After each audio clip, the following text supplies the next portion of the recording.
অনেক বছর পর মুক্ত পরিবেশে ঈদ উদযাপন করতে পারায় মানুষ স্বাধীনতার স্বাদ পাচ্ছেন বলে মন্তব্য করেছেন বিএনপির স্থায়ী কমিটির সদস্য আমির খসরু মাহমুদ চৌধুরী। সকালে চট্টগ্রামে উত্তর কাট্টলীতে ঈদ জামাতে অংশ নিয়ে এ কথা বলেন। আমির খসরু আরও জানান, এবারের ঈদ অন্যবারের চেয়ে ভিন্ন।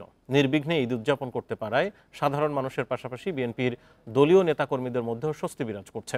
এই ঈদে জামা জুতো অ্যাক্সেসরিজের ডিসকাউন্ট। এ সময় দেশবাসীকে ঈদের শুভেচ্ছা জানান বিএনপির এই নেতা।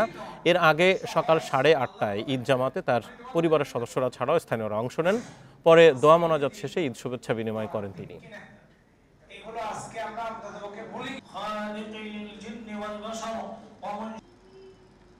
অনেক বছর পরে মুক্ত ঈদ করতে পারছি, ভালো লাগছে। হ্যাঁ, দেশের মানুষ স্বাধীন মুক্তভাবে আছে। এইবারের ঈদটা একটু তো ভিন্নতর বিগত দিনের চেয়ে।